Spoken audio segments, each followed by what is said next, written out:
అయ్యా గోపాలం గారు మీరు దేవస్థానం సొమ్ము దొంగిలించారని ఎవరో పోలీస్ కంప్లైంట్ ఇచ్చారంట. మిమ్మల్ని అరెస్ట్ చేయడానికి మీ తమ్ముడు గారు వస్తున్నారు.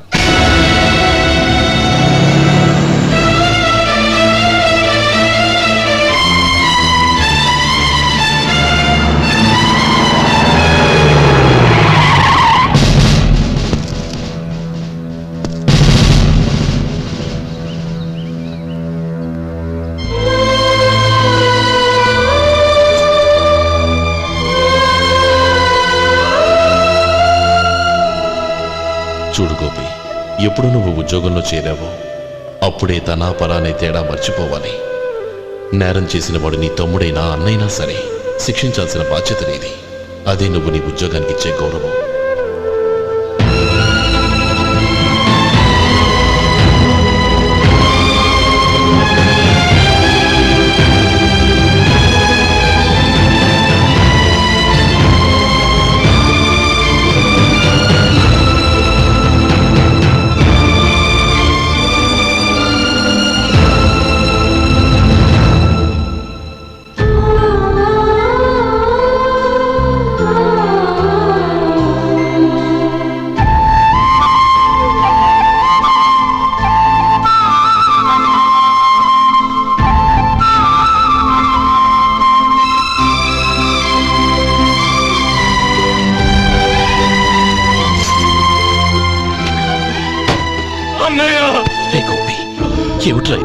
నన్ను క్షమించన్నయ్య.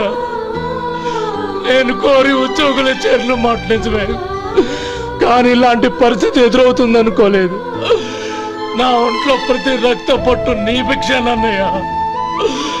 నిన్ను అవమానపరిచి ఉద్యోగం నిలబెట్టుకునే బదులు నా ప్రాణాలను వదులుకుంటారు, కానీ ఈ పని మాత్రం చేయలేనన్నయ్య.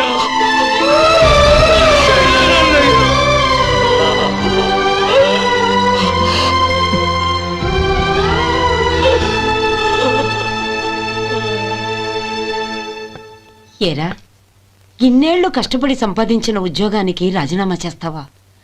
కనీసం నీ పెళ్ళాం ఏమనుకుంటుందోనని ఆలోచించావా? ఇందులో అనుకోవడానికి ఏముంది మామగారు? ఎండనక వాననక కష్టపడి ఓ తండ్రి కంటే ఎక్కువగా ఈయన్ని పెంచి పెద్ద చేశారు బావగారు. అలాంటి దేవుణ్ణి అరెస్ట్ చేసే ఆ ఉద్యోగం ఈయనకు అవసరం లేదు. బాగుంది. అన్నకు తగ్గ తమ్ముడు, తమ్ముడికి తగ్గ పెళ్ళాం. సరే, మీ ఇష్టం. నానమ్మ, అన్నయ్యడి. నమస్కారం అండి. ఓ, నువ్వా? రా కూర్చో. పర్వాలేదండి. ఏంటి ఇలా వచ్చావు? ఆ రోజు నా కంపెనీని మూసేయమన్నారు. ఇప్పుడు నేను మూసేయడానికి సిద్ధంగా ఉన్నాను. దానికి ప్రతిఫలంగా నాకు 5 లక్షలు కావాలి. అలాగే, నీకు కావాల్సిన 5 లక్షలు నేను ఇస్తాను. చాలా థ్యాంక్స్ అండి. కానీ మీరు మీ కంపెనీని మూసేయక్కర్లేదు. సార్? అవును మిస్టర్ మధు, మీ అన్నగారికి జరిగిన అన్యాయం గురించి తెలుసుకున్నాను. మీ కుటుంబం గురించి కూడా విన్నాను. సహజంగా అందరూ ఐకమత్యానికి ఉదాహరణ రామలక్ష్మణులు అంటారు. కానీ ఆ రామలక్ష్మణులు ఎలా ఉంటారనేది పుస్తకాల్లో చదవడం తప్ప ఎవ్వరూ చూడలేదు. మీ అన్నదమ్ములను చూస్తే ఆ రామలక్ష్మణులు ఇలాగే ఉండేవారేమో అనిపిస్తుంది. అలాంటి కుటుంబానికి ఇలాంటి ఇబ్బంది రావడం నిజంగా దురదృష్టం. రామునికి హనుమంతుల్లా కాకపోయినా ఏదో ఉడతా భక్తిగా నా వల్ల వీలైన సహాయం ఈ 5 లక్షలు తీసుకో. మీ కంపెనీ పేరు మీదే అన్ని సరుకులు తయారు చేయండి. నేను వాటిని ప్రపంచమంతా మార్కెటింగ్ చేస్తాను. సార్, మీ రుణం ఉంచుకోను, తొందరలోనే తీర్చేస్తాను. స్నేహితుల మధ్య రుణాలేంటి మధు? We are friends.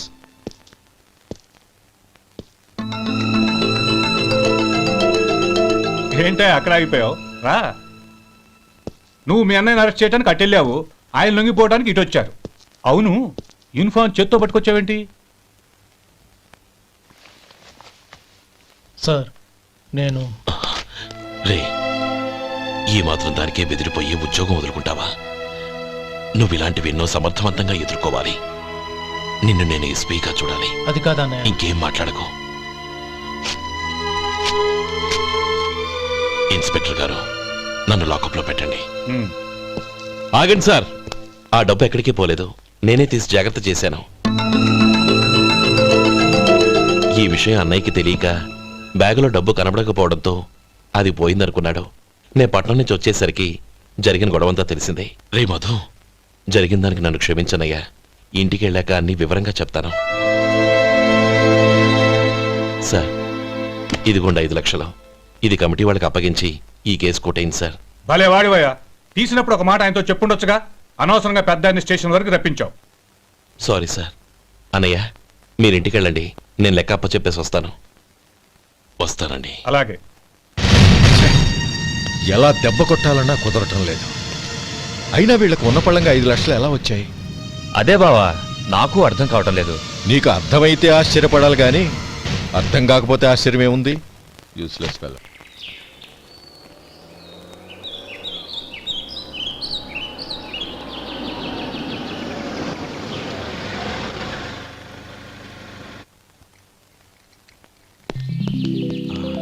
నువ్వు ఇక్కడే ఉండు. అన్నయ్య మూడు ఎలా ఉందో చూసి నేను లోపలికి తీసుకెళ్తాను. ఓకే? అలాగే.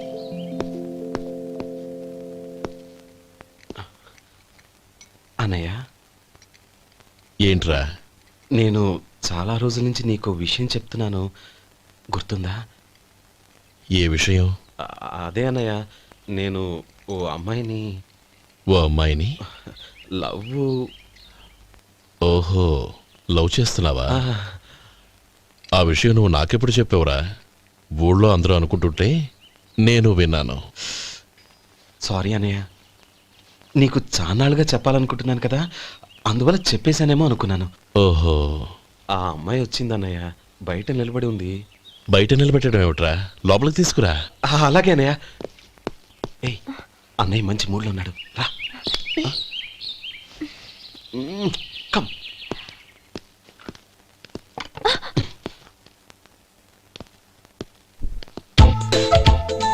ఎందుకంటావేంటయ్యా?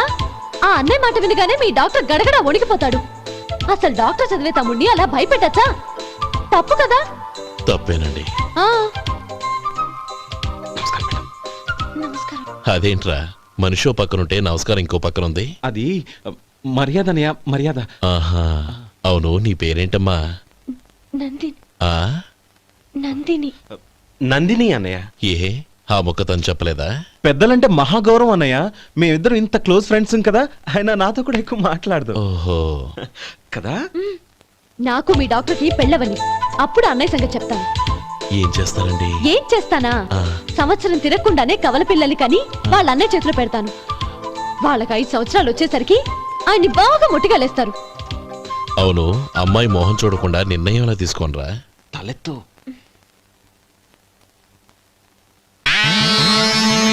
ఏం చెప్తా? అదేనండి, నందిని గారు వచ్చి వెళ్ళారని చెప్తాను. గుడ్, పైకొస్తావు. ఈయన మీ అన్నయ్య? అవును. నందిని, ఏమైంది? ఎందుకు ఏడుస్తున్నావు? ఈయన మీ అన్నయ్యని తెలియక తెలియక హాస్పిటల్ దగ్గర మర్యాద లేకుండా దురుసుగా మాట్లాడాను. ఆయన ఈ పెళ్లి ఒప్పుకోరు. ఊరుకో, అలాంటి చిన్న చిన్న విషయాల్ని మా అన్నయ్య పట్టించుకోడు. అయినా నేను కన్విన్స్ చేస్తాను కదా. ఆయనకంత అవమానం జరిగాక ఎందుకు కన్విన్స్ అవుతారు? అవ్వరు. చూడు, నువ్వు వేరే పెళ్లి చేసుకొని నీకు పుట్టబోయే బిడ్డకు నా పేరు పెట్టుకో. ఏంటా మాటలు? నేనే నుయ్యో చూసుకుంటాను. అదిగో ఆ చూపు చూడు, ఆ చూపు ఒకలా ఉంది. ఖచ్చితంగా ఆయన ఈ పెళ్లికి ఒప్పుకోరు. నందిని, నా మాట విను ప్లీజ్. నందిని, రే శేఖర్, ఆ అమ్మాయి చెప్పింది నిజమే. తనని ఎప్పుడైతే హాస్పిటల్ దగ్గర చూశానో అప్పుడే నేను నిర్ణయానికి వచ్చేసాను. విన్నావా? నేను చెప్పానుగా, ఆయన ఆల్రెడీ ఓ నిర్ణయానికి వచ్చేసారట. ఇక నేను వెళ్తాను. అలాగే వెళ్ళు. వెళ్ళి ఈసారి వచ్చేటప్పుడు మీ అమ్మా నాన్నల్ని తీసుకురా. ముహూర్తాలు ఎప్పుడు పెట్టుకోవాలో నిర్ణయించుకుంటాం. అర్థం కాలేదా? నువ్వే మా వాడికి సరైన జోడి. అదే నేను తీసుకున్న నిర్ణయం. థ్యాంక్ యూ బావగారు, నన్ను ఆశీర్వదించండి. లేమ్మా, శీఘ్రమేవ కళ్యాణ ప్రాప్తిరస్తు.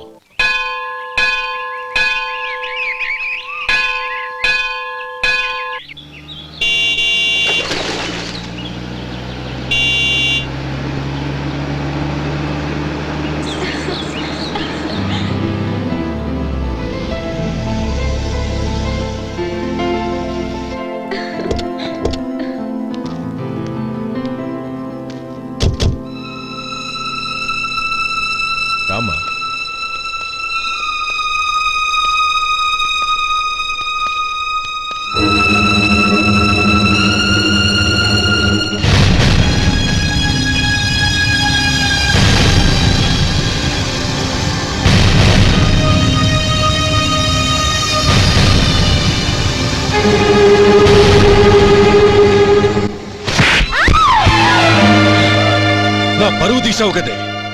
ఒక బిచ్చగాడిని నువ్వు కోరుకున్న వాడికి ఇచ్చి చేసేవాడిని. కానీ నువ్వు ఎవరిని ప్రేమించావో తెలుసా? ఎవడి నీడ సోకితే పంచమహాపాతకాలు అంటుకుంటాయనుకుంటున్నానో వాడి తమ్ముణ్ణి. ఆ రోజు ఆ గోపాలం గాడు నిశ్చితార్థం వరకు వచ్చి నా చెల్లెల్ని చేసుకొని వెళ్ళిపోయాడు.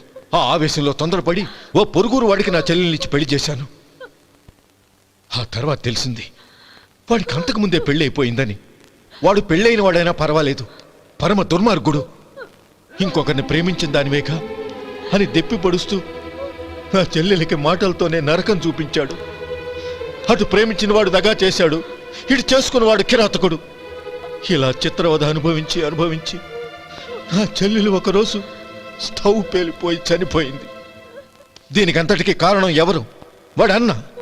అటువంటి వాడింటికి కోడలుగా వెళ్తావా? ఒక్క మాట చెప్తున్నాను విను.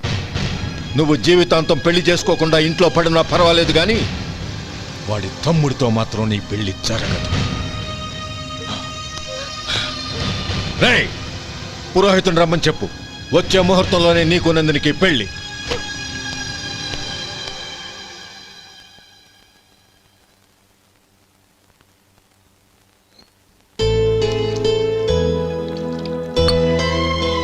ఒరే, అదేంట్రా ఒక ముద్దైనా తినకుండా చేయగడిగేశావు? నాకు ఆకలి కాలేదు నానమ్మ.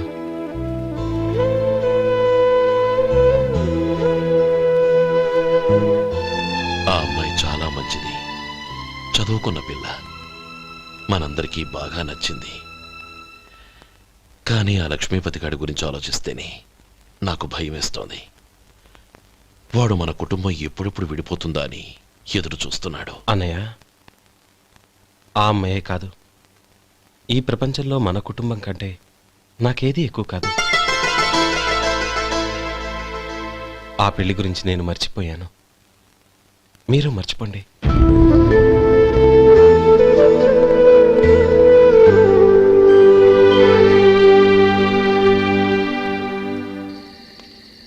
శేఖర్, నువ్వా? ఏంటి ఈ టైంలో వచ్చావు? నీతో ఓ విషయం మాట్లాడాలి. ఒకసారి బయటకు వస్తావా?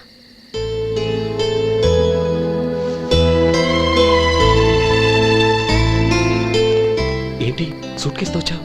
శేఖర్, మా నాన్న నాకు వేరే పెళ్లి చేయాలని చూస్తున్నాడు. అందుకే నేను నిర్ణయానికి వచ్చాను. మన ఇద్దరం ఎక్కడికైనా పారిపోదాం. చూడు నందిని, ఈ టైంలో నిన్ను నన్ను మా అన్నయ్య చూశాడంటే బాగోదు. నువ్వు వెళ్ళిపో. అన్నయ్య అన్నయ్య అన్నయ్య, ఎప్పుడు మీ అన్నయ్య మాటేనా? నీకు నేను ముఖ్యమా, మీ అన్నయ్య ముఖ్యమా? నాకు మా అన్నయ్య ముఖ్యం.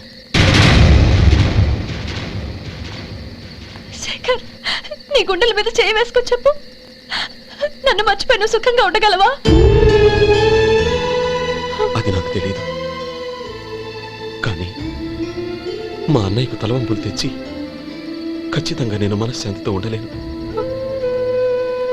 నా పరిస్థితి అర్థం చేసుకో.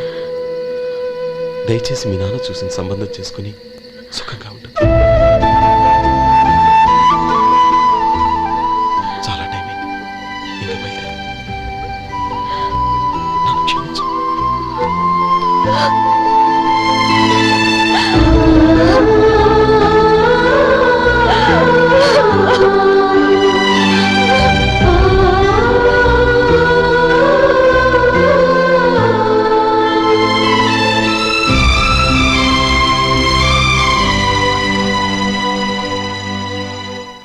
ఏంట్రా అలా మౌనంగా కూర్చున్నావు?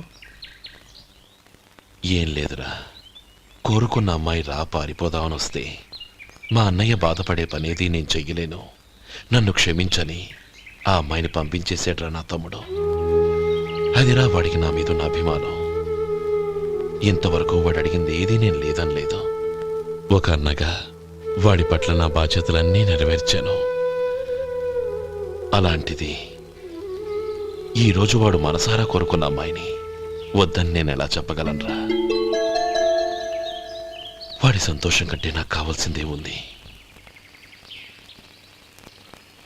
అందుకే నేను ఒక నిర్ణయానికి వచ్చాను. ఓపెనింగ్ స్టాకు 31,700 అండి. ఈ రోజు 200 లారీల్లో 21,500 ప్యాడీ వచ్చిందండి. అవి ఈ పక్కన సర్దించానండి. తర్వాత ఇవి నిన్నొచ్చిన ధాన్యం బస్తాలండి. 50 లారీల్లో 5,000 బస్తాల బియ్యం బయటకు పంపించామండి. సాయంత్రానికి మన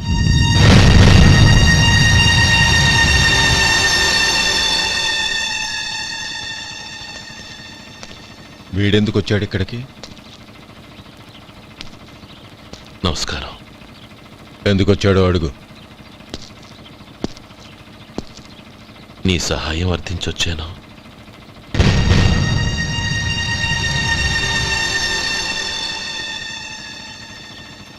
మీరు వెళ్ళండి.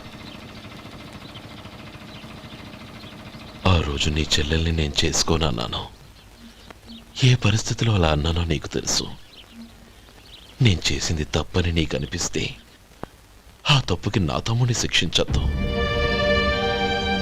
మన మధ్య ఉన్న విరోధం తెలియక వాళ్ళు ప్రేమించుకున్నారు.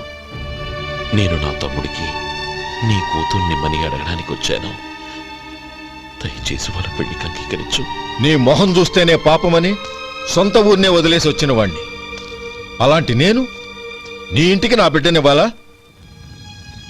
ఇన్నేళ్లుగా నీ నీడ కూడా నా మీద పడకూడదని పట్టుదలగా ఉన్న నేను దాన్ని వదులుకొని నీతో సంబంధం కలుపుకోవాలా? సరే, నేను నా పట్టుదలని ఆత్మాభిమానాన్ని అన్నిటినీ వదులుకొని నా కూతుర్ని తమ్ముడికిచ్చి చేశానే అనుకో. దానికి బదులుగా నువ్వేం వదులుకుంటావు? ఏం వదులుకుంటావో చెప్పు.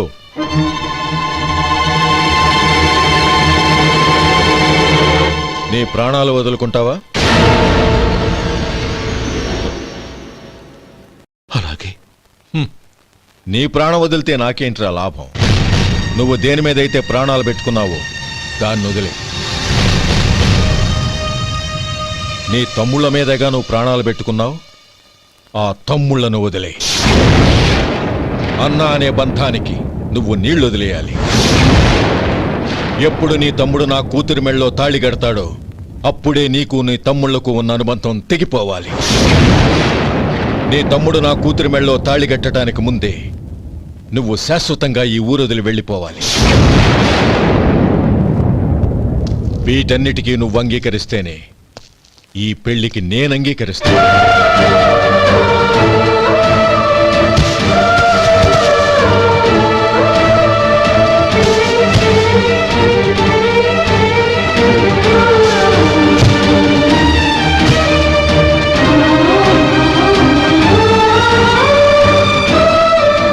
ఏమంటావు?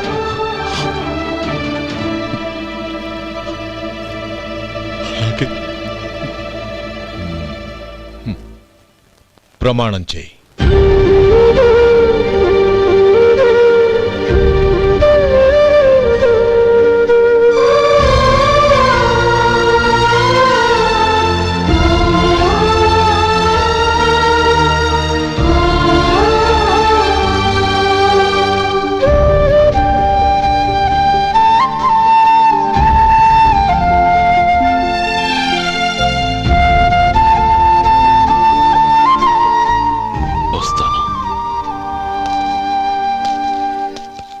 అంకుల్, నందిని నాకిచ్చి పెళ్లి చేస్తానని చెప్పి ఇప్పుడు వాడి తమ్ముడికిచ్చి చేస్తానని మాటిచ్చారేంటి? రేయ్, నువ్వు నోరు మూసుకోరా. వీడి తమ్ముళ్ళు విడిపోవాలని ఇన్నేళ్లుగా ఎదురు చూశాను. ఇప్పుడు నా కల నిజం అవబోతోంది. నువ్వేం దిగులు పడకు. నీకు వేరే మంచి పిల్లని చూసి ఘనంగా పెళ్లి జరిపిస్తాను.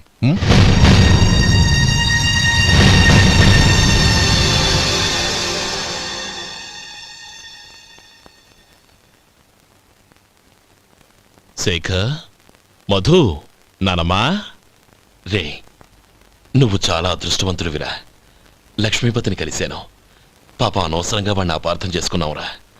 వాడెంతో ఆప్యాయంగా నన్ను పలకరించాడు. ఆనందంగా ఈ పెళ్లి ఒప్పుకో.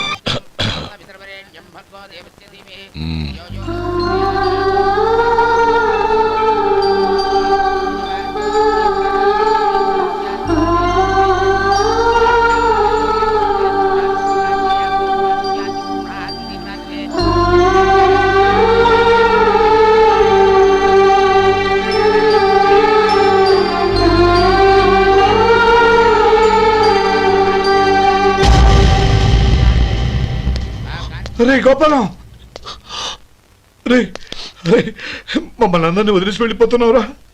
చంద్రం, నా తమ్ముళ్ళని ఎలా పెంచాలనుకున్నాను అలాగే పెంచాను, పెద్ద చేశాను.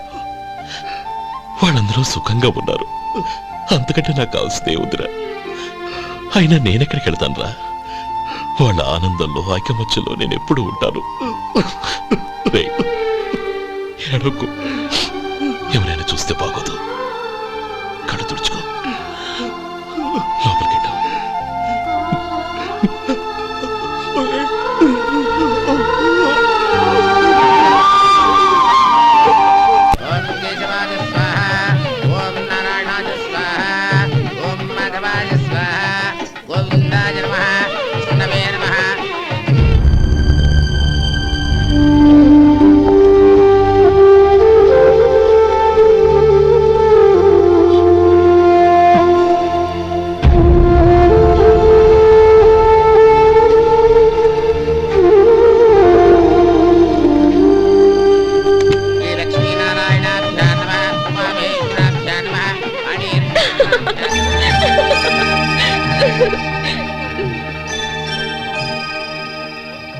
మావయ్య, అన్నయ్య ఎక్కడ? పని మీద బయటికి వెళ్ళాడు, వచ్చేస్తాడు. ఓహో, అలాగా. నమస్కారం, రండి రండి.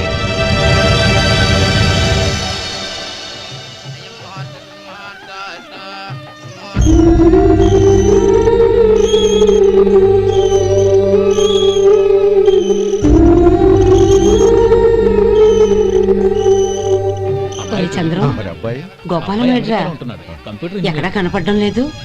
ఇందాక నీతో మాట్లాడుతుండగా చూశాను. అది ఎవరినో పిలవడం మర్చిపోయాడంట, అక్కడికి వెళ్ళాడు. ఈ పాటికి వచ్చేస్తుంటాడు. అలాగే.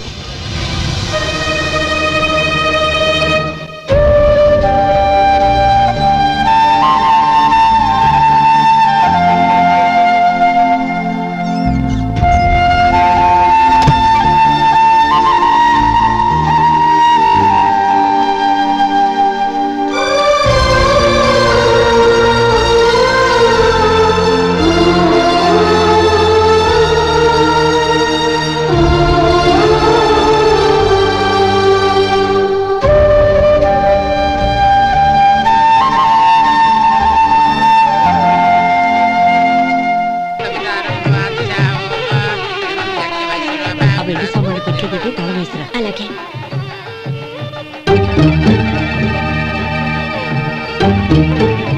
అన్నయ్య, పెద్దనే ఏడి? చిన్న పని మీద బయటికి వెళ్ళాడంట, ఇప్పుడు వచ్చేస్తాడు.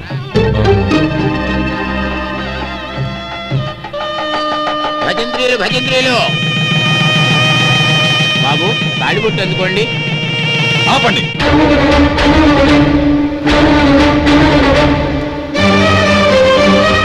మా అన్నయ్య రానివ్వండి, తర్వాత తాళి కడతాను. అదేంటి బాబు, ఆలస్యం అయితే దుర్ముహూర్తం వచ్చేస్తుంది. మా అన్నయ్య ఎప్పుడు వస్తాడో అప్పుడే నాకు మంచి ముహూర్తం. దుర్ముహూర్తం వచ్చాక తాళి కడితే శుభం కాదు. మా అన్నయ్య లేకుండా చేసే ఏ పనైనా నాకు శుభం కాదు. నేను తాళంటూ కడితే అది మా అన్నయ్య వచ్చిన తర్వాత. ఇక మీ అన్నయ్య రాడు. నువ్వు నోరుమై. ఏంటో అనేది? నేనన్నది పచ్చి నిజం. నా మాట మీద మీకేమైనా అనుమానం ఉంటే అసలు జరిగిందేంటో ఈయన్ని అడగండి. మావయ్య, ఏంటిదంతా? అసలు ఏం జరిగింది?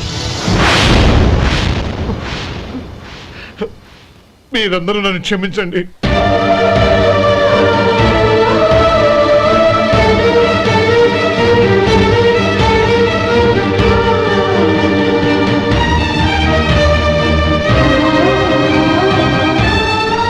ఇది బాబు జరిగింది.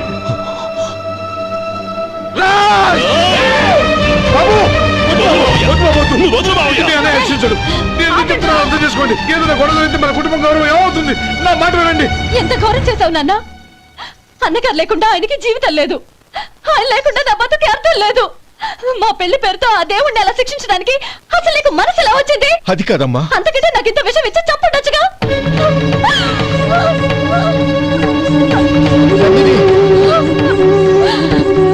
నందిని, నందిని, నందిని, అమ్మా నందిని,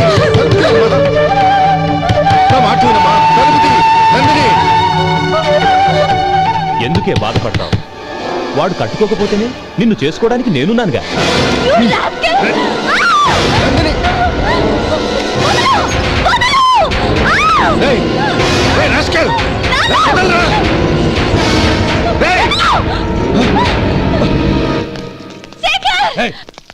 లోపల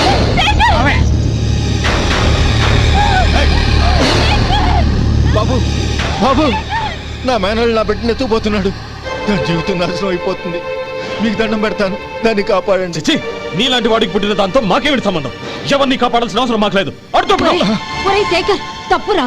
ఎప్పుడైతే అమ్మాయి నీతో పెళ్లి పీటల మీద కూర్చుందో అప్పుడే మన ఇంటి కొడలేనట్టు లెక్క. అవునండి, ఒక ఆడపిల్లని కాపాడలేకపోయామని బావగారికి తెలిస్తే మనల్ని క్షమించరు. నానమ్మ, వీళ్ళని తీసుకుని ఇంటికి వెళ్ళు. శేఖర్, గోపి, మీరెళ్ళి అన్నయ్య వెతకండి. నందిని విషయం నేను చూసుకుంటాను. వాడు ఎక్కడికి తీసుకెళ్ళి ఉంటాడు.